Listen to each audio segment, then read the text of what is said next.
Hey, welcome to a special dose of Landis. Your host, me, Jeff Landis. Today we're talking about all kinds of things. Earlier, I was just talking about the April Tinsley case on how I think it's crazy on how they didn't give him the death penalty. You guys know how I felt about that. Sorry about my audio; it's a little bit messed up. But again, like I said, my point is proven. What we're talking about today.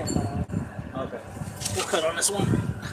No, you can just keep Okay. going. You keep doing your introduction. I'll get that shut off. But anyways, like I said, we're here talking about all kinds of things, from child abuse, from all kinds of things. I got a lady that takes care of a website here in Fort Wayne on Facebook Live, not Facebook, on Facebook in London. Sorry, I'm a little bit nervous. I'm still shaking up about what's going on with the justice with April Tinsley, with all the BS that's going on with how they're not getting him a death penalty, which I think they should. But again, like I said, how would Karen Richards and them feel if it was their kid? They're I'm just shaking about it. But here I am just playing this along with. My name is Caitlin Gustin. I'm with Justice for Murdered Children, formerly known as Justice for Malachi. We're going to talk about some cases today. So I was in their group, and I was brought up through another certain person named Brian Thornton, the neighborhood's friendly people that everybody hates. But yeah. So how did this come about, and what made you decide? Because there's not too many people that's afraid to talk about the child abuse because they're afraid of the backlash and everything else. What made you decide, with a group of other people, we need to do this? I mean, a lot of the times it gets brushed under the rug, and not enough people know what's really happening and how common it really is. I mean, how many foster parents are needed, and that's one of the things that I've done through that group. I'm currently getting my foster license to take in children. And I've told people, like, go do this because there's a lot of kids that need the help that have been physically abused and such things. And it started out just as a conversation between Trisha Cordell and I on Facebook about Malachi Garrett's case and how she just couldn't stand how the father seemed so upset and so hurt, and nobody was standing beside him. He had his family, and that was it. And it was about 2:30 in the morning. I was at work, and I said, all right, well, let's do it. So I created this group page, and then I went home from work. I worked third shift. Woke up that afternoon with thousands of people on there talking about this case, venting about this case. People were sharing screenshots that were then sent to detectives through Lance Garrett. It was just, there was so much that happened, and we ended up doing our first chalk outing that evening. In less than 12 hours, we had about 70 people show up, and we went out and we chalked all over downtown. And from there, it was just case after case after case. And we didn't know at the time that we were going to turn into this huge thing. It was just feeling like we were standing up for what was right. We have kids of our own, and my son's name is Malachi. So it kind of hit home for me.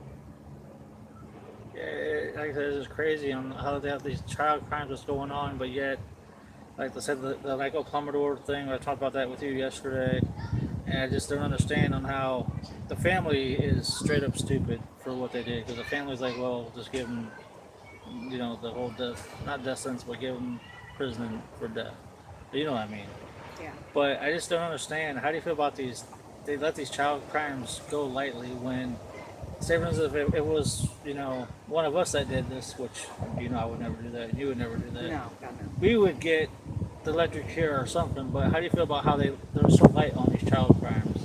Well, I feel like like the Amber Malachi ordeal, Amber got neglected with dependent, resulting in serious bodily injury. When we all know it's factual that Malachi Garrett is deceased. So explain to me why she's only getting serious bodily injury when it in fact caused death, which is a higher charge. I mean, she's got a level 6 and a level 3 felony for her two kids. And that's what they're giving all these parents, and then the boyfriends get the murder charge. But how far does that go? Because you're slapping them on their wrist, and then they're getting pregnant and having more kids, and they're back into the situation, and you're not protecting the next child. So, yeah, it's one of those things that I get pretty upset with, that they don't, I feel like it's not taken as seriously as it should be. They should do something about it. It is bad because, again, like I said, it's just heartbreaking because, again, having kids, like, our kids are our future, and people don't understand that. But yet, they got these parents that sit there, moms that leave their boyfriends with their significant others, and same with the dads and stuff like that. It does not make any sense. It's like, in order for us to be taken serious, you got to do something very, very hard on them, but then these child crimes, they get away with it. Not all of them, but you get what I'm saying. Not all of them, but they're. I feel like maybe they'll take one of these cases. I mean, there's been 5, 6 cases in the last 7 months where children had ended up dead or close to it. I mean, there's Caroline Alexander, Jocelyn Belcher, Malachi Garrett. I'm missing one. Ben Otto. Those 5 are at the top of my head, and all of them are deceased except for one. And she will forever have issues growing up. Caroline is the only one that is still living. And her dad did that to her. They gave him 7 years. She had to have brain surgery at 5 months old. Now, this is the one off of Calhoun Street. Not Calhoun, but Creighton Street, am I right? Yes, I believe so. Yeah. I'm trying. It's hard to keep up with the names and where all of them are. So bear with me there. Yeah, speaking of that, how do you guys try to keep control over? Because I mean, you've got, we talked about this yesterday, but this is for the record on YouTube and on my show. How, with you having you work a lot, you have kids, you obviously got to sleep, you got to eat, you got to function as a human being. How do you guys do it? I know you and Trish go back and forth, but Well, it helps how that do Trish is you- my boss. So like Oh, when we're okay. at work. Oh, okay. Sometimes that's beneficial, the fact that she is my boss and we can work with each other on scheduling. When there's court hearings and she knows that they're coming up and things like that, I'll get in contact with her, be like, hey, we have to go to court for this day, and then I'll put it in as a request. And as long as nobody else has requested off it, and we're under a union, so it's seniority based. As long as nobody else has requested off that has more seniority than me for that day, I get it. They work pretty well with me with my availability. And then my other job, I'm PRN, so that works. And the kids that are placed with me, I have some really great people that have helped since they've been placed with us. And I'm really grateful for the things that I did beforehand. A lot of people say that Malachi's case was just prepping me to end up having these kids placed with me so that I knew. Yeah. I knew what to expect, more of what, I didn't know exactly what to expect per se, but I knew more of what to expect coming out of helping so much with Lance Garrett, and I'm forever grateful. So it ended up being a really big blessing in disguise. We had no idea. It was crazy, but with all of that going on, I really don't know how we somehow managed. Like, it helps that we work together, so we see each other at work. So if we're not busy, we have a chance to talk about things, and the days that she's at work and I'm off, I keep more track of things, and when I'm at work and she's off, she keeps more track of things, and we have multiple other admins that help keep control of things and keep things in order. Sometimes it still gets out of control here and there. We get some people that don't know when to stop. Yeah, I'm in a certain group too. I can't name her. I mean, I can name, but I don't want to name. It's those secret groups are. You gotta. Shh. But yeah, some I of mean, those we can groups- get on the Brian Thornton kick, because I'm just saying. Oh no, they she knew exactly what I was talking about. I knew exactly what you were talking about. I mean, Dustin Ellenwood was huge in having charges filed against Amber Garrett when it came to her neglecting Malachi, which resulted in his death.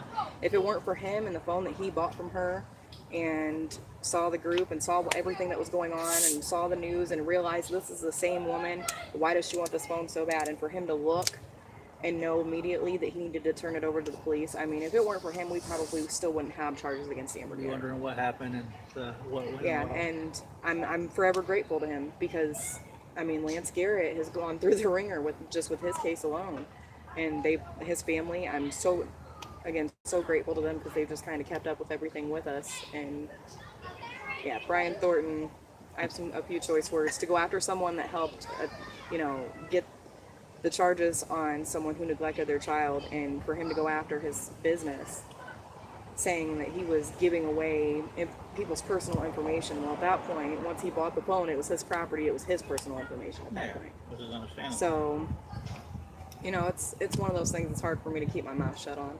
No, But I have to, but it's understandable. You already seen I dealt with him. We went to court. I won. Not bragging about it, but just a little bit. just a little bit. Actually, it's kind of funny because doing the segment about April prior to this, I ran into him. I didn't say anything to I him. saw the photo at the courthouse, and I was like, oh, he must be down there getting some of the chalk writing, because we did chalk. Yeah. And that's not, the same type of chalking that we did for other cases where parents hadn't been charged. This was more of a letting the Tinsleys know that we got their back. as you know, you're in my group. You know that I just follow these cases. I'm there if the family needs help. You need a ride to court. You need anything. You know, I gave one of April's cousins a ride to court this morning. Not a big deal. I sit in court, I keep up with the case, and if they get a hold of me and they need anything, whether it's just somebody to talk to that isn't going to run off at the mouth and tell details that can't be told or anything like that, that's what we're here for. And it's crazy on how people are jumping on this case like we have people all suddenly know them and this and that, and it's insane because that family needs their justice on what's everything's going on. Like the Allen County News, like yesterday, He shared his personal number. Yeah, until the police department said something about it, and then suddenly I accidentally put the wrong number. My opinion is he did it to get views, and he did it to gain publicity for that page because of what's going on. They're taking advantage of it. Yeah, and full advantage because there's a lot of people that don't know that I took someone in that family to court this morning. That's not why I do what I do. There's many a times where they've stopped me for an interview and I'll scream for Trisha to come over there and do the interview. I didn't come here to talk to you. I came here to do what I needed to do and go home. So that's another big issue. I actually spoke to News Channel 15 and 21 today after court because someone, I'm not going to name names publicly, informed me that News Channel 21 on multiple occasions has showed up at the Tinsley residence, knocking on their door. Yeah, including yesterday after Janet did like her own little press conference saying this is all I'm gonna say and then it's done. I find it rude, disrespectful, and in bad taste. They've left the city before, the state, over things like this. Leave them alone. Exactly, because right now they're taking it all in because, like I said, they never thought that it was going to happen, but yet the media needs to understand when somebody says no, they mean no. Well, and that was my big thing. I'm pretty sure you saw the post that I made about it in my group about not having any respect for media that does things like that, and that it's been 30 years this family has waited. She had a brother, she had a mom, she had a dad, and they waited 30 years for this moment, and they don't need to nor have to share that moment with anyone. Like, they should be happy just with the small little segment that they did get from Janet, because I didn't expect that out of her. And I would assume you didn't expect it out of her. You don't need to share that with anyone. No, like I said, I've known the family for a while. I got to know them through the balloon release that they had over at Parkview Field years ago. And that was 5 years ago. I remember. Oh, yeah, okay, yeah. And then a mutual friend was telling me about April's Garden, and I became good friends with the family. And like I said, I did that segment earlier with the court case, and then I got permission to do it because I want to do it with taste. I want to be like, hey, can I do this? And because most people go out there and try to do it for ratings and for money. I'm doing it because I respect the family, and for one, I'm trying to help out because, again, and when it comes down to media, they have to be fair. They have to be right. Because, if you watch some of those medias, they have to be fair. Yeah, they have to be fair in the sense that, in the court of law, he is innocent until proven guilty. Although, there's been comments that I've seen that DNA doesn't lie. I also saw where Mike has asked, and that's a big thing that I've been pushing for people, even in my group, who have said things, some very negative, threatening type of things, that Mike doesn't want him threatened. Mike wants him sentenced. And after that, whatever's clever, but for right now, I saw where Mike had made his statement about he wanted him to go to court and be sentenced and everything to be done right to kind of give that little bit of closure, like close this chapter of this book. And I want people to respect that. There's a fine line between being respectful and giving your opinion. You can give your opinion, but don't be disrespectful while giving it. Sometimes it's really hard way. Like, I have yet to say congratulations to anybody in that family because it's not something that I feel like is tasteful. How do you congratulate someone for their child's murder being arrested? Like, it's been 30 years, so it is an exciting thing for them, but a congratulations isn't the right word. Yeah, it's just like by any means. Because there's several emotions running through. There's sad, there's happiness, and I can only imagine that there's 30 years worth of things that have built up that they can finally somewhat release. And 30 years ago, when the police showed up at their door and gave them this horrific news, I can imagine like having that all come back up. I would assume that it was hard back then, and it's got to be hard now. But for all of that to have to come back to a boil 30 years later. Like, and then the media showing up there. But without hesitation, the person who told me about the media showing up there, I made sure they knew. I saw them today outside of court after we left court. And I said something to do 2 different news stations, and I was specific to quote what I was told to the news station that has showed up at their house multiple times. And tell, like, that's not okay. That is not acceptable. They shouldn't feel the need to have to move right this second because you can't be respectful enough to never show up at their home. My question is, how do they show Phil at their house? And everything. I think the whole the whole thing with the child abuse, these murder cases. Sorry. How would Karen feel? How would the prosecuting attorney feel? You know, just in general, how would they feel if the same stuff happened to their kid?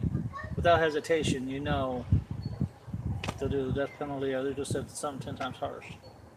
But they won't do it to others, which does not make any sense to me. My personal opinion, when it comes to his sentencing, I think that the rest of his life he should be behind bars. I don't want to give him a death sentence. People know this case. Yeah. When it comes to April Tinsley, you hear her name and you remember. You remember everything. Everything that's ever been in the news, anything you've ever seen Michael post, anything that has to do with this case that you've seen posted, you just automatically, that's what you remember. And so he's going to end up in an Indiana state prison. Oh, yeah. I'm sure he'll probably likely wind up either in Newcastle or at ISP down in Michigan City. Well, up in Michigan City. You meant what I knew. Yeah. I've never been to jail or anything like that, but I know what you mean. Yeah. So, well, Newcastle is for sex offenders. But murderers go to ISP. So it's kind of one of those things where it's a toss-up. Okay. Because he's getting both charges. That makes sense. But once he goes there, all those people, most of them are from Indiana, and they know this case. Like, this case is nationwide. It has gone worldwide. Oh, yeah. So you can only imagine people from Indiana where this case happened. And so once he gets there, like, me personally, I want him to live the rest of his life in fear. What are they going to do to me? Because right now he's in PC. And I've heard many a times there's no such thing as not being able to be touched in jail. Yeah. Leave him be. Respect Mike's wishes. And then once he gets to prison, I feel like that's how he should live. He should live the rest of his life in fear. That makes really The good death sense. penalty to me seems like it's the easy way out. He's lived his life. He's almost 60 years old. Yeah, I never looked at it that way, but yeah, that does make sense. What you're So saying. the remainder of his life, sit back and live in fear. That is true, because of all the stuff you've done. Now, speaking of the groups and stuff that you've done, what made you guys decide to do this? Again, it was the Malachi case. We just happened to see it on the news, and it wasn't until we saw Lance Garrett on the news and just seeing him be so broken. And it was almost like he was screaming from the rooftops, but nobody would listen to him. Now, Lance is one that wants to change laws for children. Anybody that hasn't heard of the case wouldn't know too much about it, but he had an emergency custody hearing scheduled out, I believe, 7 weeks. And it was 3 weeks before this hearing that Malachi was murdered. And he wants to change that. That doesn't sound like an emergency, right? Almost 2 months out. I can get that just going down to file for a change in my child support. Wow. Get a court hearing 2 months out. That's not an emergency. So that's one of the things that he's going for, and that's why we've always stayed behind him and always pushed behind him. He's a great guy. It's a great family. Absolutely love them. And then from there, we had no idea what we were going to do from that point. If we were just going to continue, or what all we were actually going to do. And you're not interrupting. I was trying to tell you something. Hey, I need you to go in the house. No, April trapped Vinny inside a cage. And I'm trying to get him out. April got me irritated. The joys of There's always having 80 kids in your house. yeah. But And a million kids. yeah, it's a good thing you guys created the group. Are you guys looking for any new members, or how do you? I mean, we accept all new members. A lot of people ask about the moms who are in all this trouble and everything with these cases, and what if they have people watching the pages. I'm pretty much at the point that I don't care if they're watching them or not. Typically my posts don't go on about the moms as much as it is about what's going on with the case and what we're going to do to bring people's attention to these cases, because there's a lot of people downtown that didn't even know know, there was an attorney actually that was here from Indianapolis that had never heard of Malachi Garrett. And he happened to be here to represent someone and suddenly learned who Malachi Garrett was because he walked to the courthouse and he saw all the chalking, so that makes him go look it up, right? And that was our big point about it, was to bring awareness. This is happening, and it happens so much more than people know. I've had people comment, what's going on? Why is this all of a sudden happening? And I'm like, honey, if you go look at the statistics on this, it's not just now happening. It's just now someone is bringing it to light. You know, it's, people don't pay attention unless you're being loud and you're making them see it. Nobody wants to think about someone murdering a child. That's not something that I enjoy thinking about on a day-to-day basis, but I know that with the connections that I've made through these groups and through the things that I've done specifically with Malachi Garrett's case, because that was kind of like my test trial, my trial run there. We messed things up. We'd have to turn around, backtrack, and fix them. But now we kind of we're almost professionals when it comes to how to help these families. And people have learned that it's not something to question. We don't keep any of this money. We help sell bracelets and decals. I actually paid for some of the vinyl to have Malachi Garrett's decals made. Speaking of that, you got a shirt as well. Yes, I have a shirt. I paid for my shirt, fair and square. I believe you. I actually pre-ordered my shirt before Lance even had them. And then Trisha and I were given some shirts, bracelets, and decals, and that money has gone for Malachi's burial. He did not have the average Medicaid cheap funeral. He had a very nice funeral, and I'm glad that we could helped with pushing for people to donate the money to get him that, because at 2 years old, I feel like he deserved the world. Like every single one of these cases, I feel like they deserve the world because they had the whole world ahead of them. They had their whole lives ahead of them, and someone just came in and turned off the light. And that's not how it's supposed to go. So they're supposed to live their life. And you know, you have kids, I have kids. Neither one of us are prepared to bury one of our kids. No. Nobody prepares themselves for that. You know, financially, to bury their child and give them their last ride, and to be a beautiful last ride for them. Nobody is prepared for that. You don't save up for your child's funeral. They're supposed to be burying us. Exactly. So that was one of our big things. And as far as the Tinsleys go, it could be if they want any kind of help, if they're willing to take any kind of help, we'll be at every court hearing. We always do that regardless.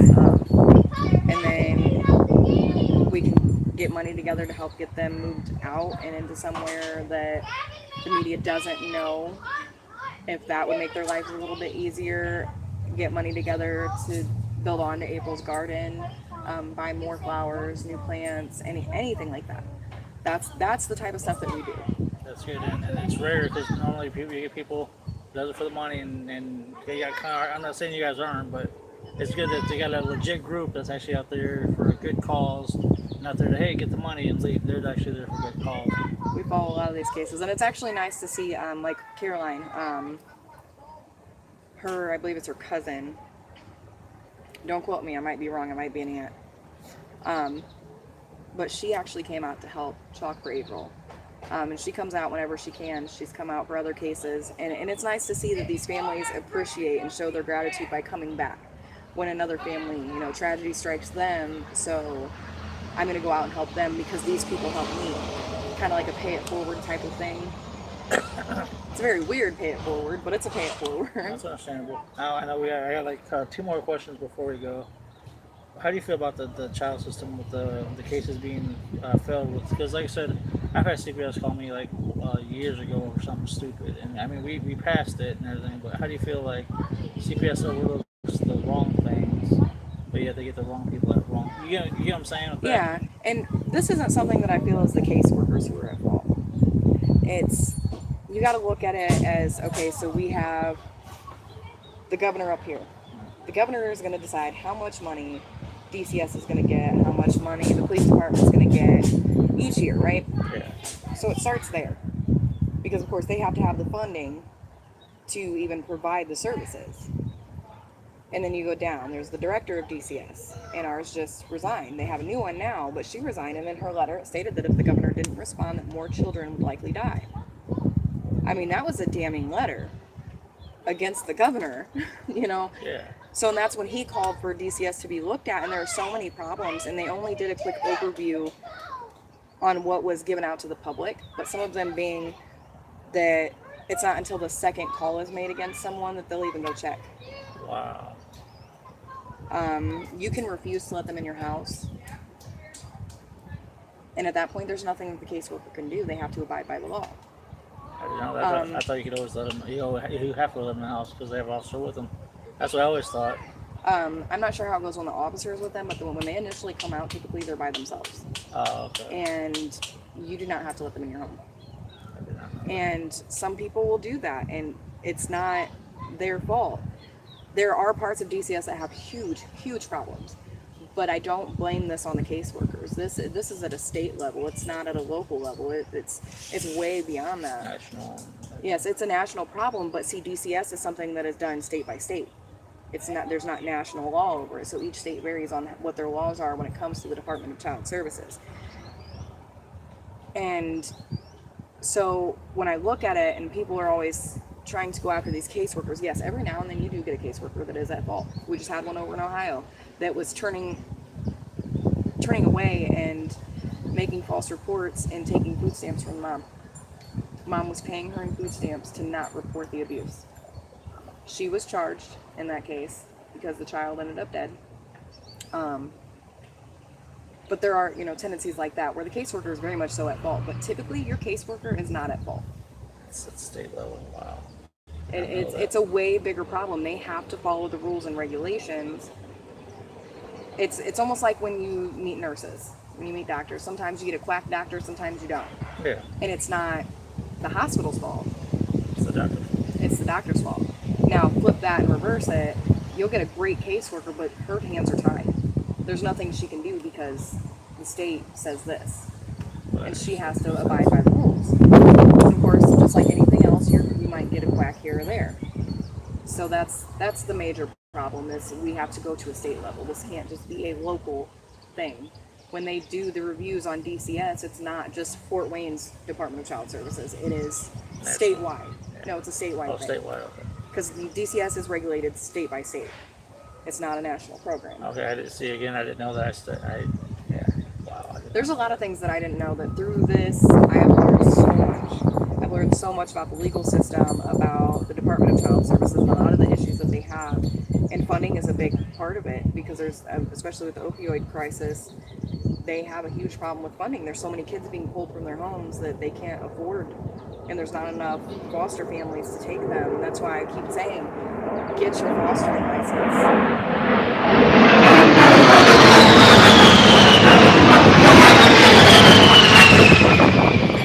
I'm nosy. No, for a long time I've done TV. This has never happened to me till now. Well, technically we're not doing TV, we're doing YouTube. First time for everything in an interview. Now, before we go, is there anything you want to tell anybody out there? I mean, you guys can always get on Facebook and search the hashtag J4MC. It stands for Justice for Murdered Children. A lot of people, again, knew us formerly as Justice for Malachi.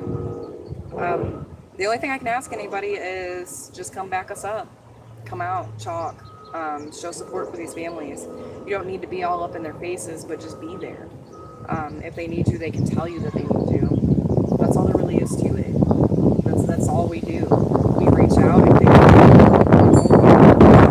we're not going to force you into that. And then I have Stacey Davis with Flip This City. She helps the victims, gun victims, shooting victims, and some of their families she helps as well. So that's another Flip This City. That's another group that likes to help, and they like to push Karen Richards' buttons. This is all on Facebook. Oh yeah, Karen Richards. Like I said, if you thought Brian, I thought about Brian Thornton. Wait, Karen Richards. She's got a whole community watching her right now. Oh, I'm sure. There's cases that we've been watching her for, but this one, not the case to mess up on. For sure. Again, thank you for the interview. I appreciate it. No problem. She came to me for the interview. It threw me off guard, but like I said, I have no problem trying to help out people with getting things out there. I'm totally different from the media. I'm not unbiased. I make sure everybody gets a fair share. I don't make stuff up. Obviously, you're in my group, so you know a basic of what we do. Yeah. We go after things. We are the troop, the boots on the ground club. So if you have a voice out there, so either through TV, social media, email, whatever. Use it. Yeah, use your voice. My quote I'm just going to use. It's your choice to use your voice. Copyright that. What's today's date? Today's the 21st is Saturday. It's Thursday, so it's the 19th. 19th. Your choice to use your voice. Copyrighted by Jeff Landis. See you guys later. I don't want to get up now. I know my chair is heavy. Oh wow, we went 32 minutes. It's not hard to